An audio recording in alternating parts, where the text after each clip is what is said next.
अस्सलाम वालेकुम स्टूडेंट्स, मैं हूं नईम सुलहरी और आप देख रहे हैं स्टेप फॉरवर्ड। स्टूडेंट्स, आज हम बेसिक इंग्लिश ग्रामर में वोकेबलरी ऐड करने जा रहे हैं।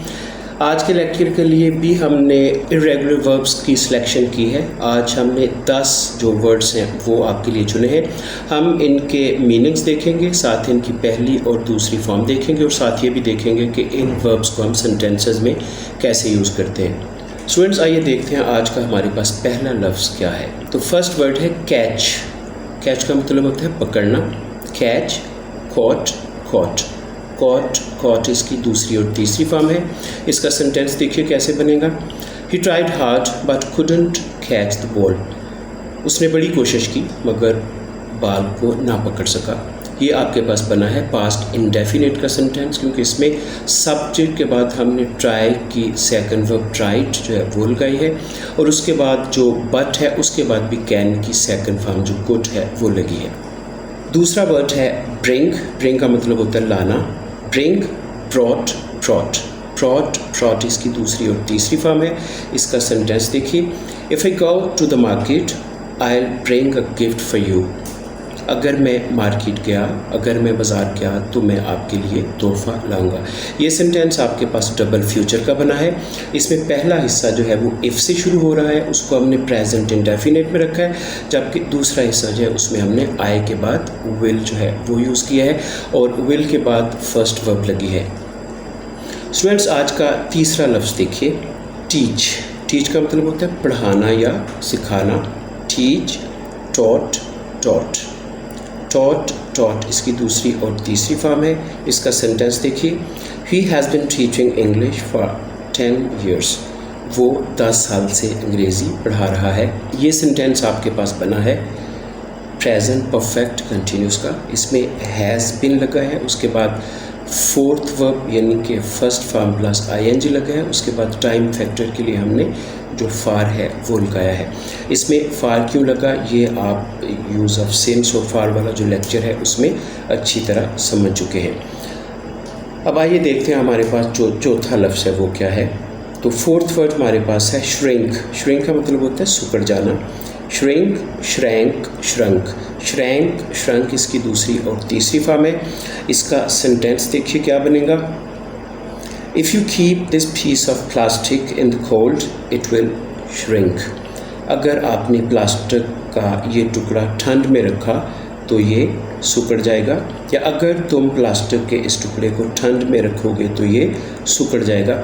ये सेंटेंस भी आपके पास डबल फ्यूचर का बना है।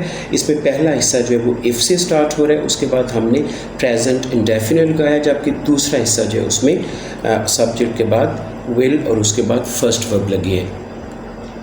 स्टूडेंट्स, आज का फिफ्थ वर्ड आपके पास है ड्रिंक। ड्रिंक का मतलब होता है पीना। ड्रिंक, ड्रैंक, ड्रंक, ड्रैंक और ड्रंक इसकी दूसरी और तीसरी फॉर्म है। इसको सेंटेंस में देखें कैसे यूज़ करेंगे।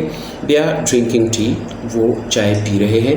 ये फिक्र आपके पास प्रेजेंट कंटिन्यूस का बना। इसमें दे के बाद आर लगा, उसके बाद फर्स्ट फॉर्म के साथ हमने आईएनजी लगाया है। स्टूडेंट्स, आज का सिक्स्थ वर्ड देखिए आपके पास क्या है, थिंक। थिंक का मतलब होता है सोचना। Think, thought, thought, thought, thought इसकी दूसरी और तीसरी फॉर्म है। इसका सेंटेंस देखें क्या बनेगा। I was thinking about my friends और I was thinking of my friends.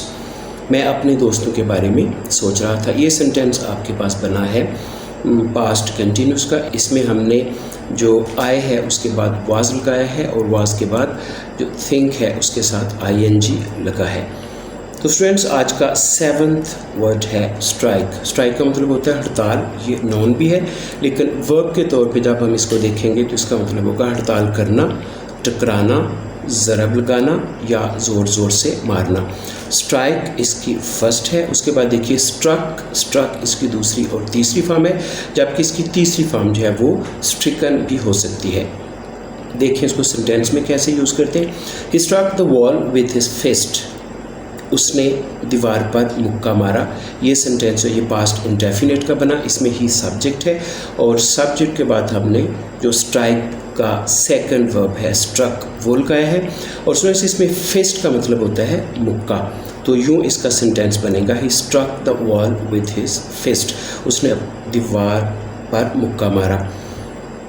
और अगर इसको हम नॉन के तौर पे यूज़ करते हैं तो इसका सेंटेंस देखें कैसे बनेगा फिर।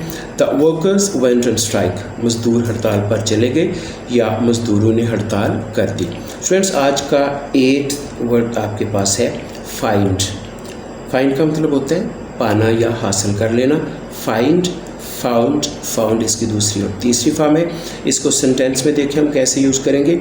आई found a rare book yesterday, कल मुझे एक नायाब किताब मिली। ये सेंटेंस आपके पास पास्ट इंडेफिनिट का बना है। इसमें आई के बाद हमने फाइंड की सेकंड वर्ब जो है फाउंड वो यूज़ की है। 9th वर्ड आज का है गेट। फॉरगेट का मतलब होता है भूल जाना। Forget, forgot, forgotten. फॉरगॉट और फॉरगॉटन इसकी दूसरी और तीसरी फॉर्म है। इसको सेंटेंस में देखें कैसे यूज़ करेंगे। Have you forgotten my name, क्या आप मेरा नाम भूल गए हैं या क्या आप मेरा नाम भूल चुके हैं। ये सेंटेंस आपके पास बना प्रेजेंट परफेक्ट का, ये इंट्रोगेटिव है। इसमें हैव से हमने सेंटेंस शुरू किया है, उसके बाद सब्जेक्ट यू लगा है, उसके बाद थर्ड वर्ब फॉरगॉटन वो लगी है। यूँ ये सेंटेंस बन गया have you forgotten my name, क्या तुम मेरा नाम भूल चुके हो। तो स्टूडेंट्स आज का लास्ट वर्ड आपके पास है लर्न। लर्न का मतलब होता है सीखना, याद करना, जानना। लर्न, लर्नड, लर्नड इसकी दूसरी और तीसरी फॉर्म है, जबकि इसकी दूसरी और तीसरी फॉर्म लर्नड, लर्नड भी हो सकती है। आइए देखते हैं इसको सेंटेंस में कैसे यूज़ करते हैं। He was learning a poem by heart, वो एक नज़्म ज़ुबानी याद कर रहा था। टू लर्न बाय हार्ट का मतलब होता है ज़ुबानी याद करना। ये सेंटेंस आपके पास बना है पास्ट कंटिन्यूस का, क्योंकि इसमें हमने ही जो सब्जेक्ट है उसके बाद वाज लगाया हेल्पिंग वर्ब, उसके बाद लर्न फर्स्ट वर्ब है, उसके साथ आईएनजी यानी इसमें वाज के बाद हमने फोर्थ वर्ब जो है वो यूज़ की है। यूँ ये सेंटेंस बन गया he was learning a poem by heart, वो एक नज़्म ज़ुबानी याद कर रहा था। तो स्टूडेंट्स आज के आपने 10 लफ्ज़ देखे, ये इरेगुलर वर्ब्स थे। इनकी हमने पहली दूसरी फॉर्म देखी, इनके हमने मीनिंग्स देखे और साथ ये भी देखा कि इनको हमने सेंटेंसेस में कैसे यूज़ करना है। साथ ये भी किया हमने कि कौन सा सेंटेंस जो है वो किस टेंस का है और क्यों है। स्टूडेंट्स इसकी आपने अच्छी तरह से प्रैक्टिस करनी है, इनके स्पेलिंग्स आपने ज़िंशन करने हैं, उनकी लिख लिख कर प्रैक्टिस करनी है। और स्टूडेंट्स आपने हमारा चैनल ज़रूर सब्सक्राइब करना है, इसकी वीडियोज़ अपने दोस्तों के साथ शेयर करनी है। इसके साथ ही मुझे इजाज़त दीजिए, अपना ख्याल रखिएगा। खुदा हाफिज़।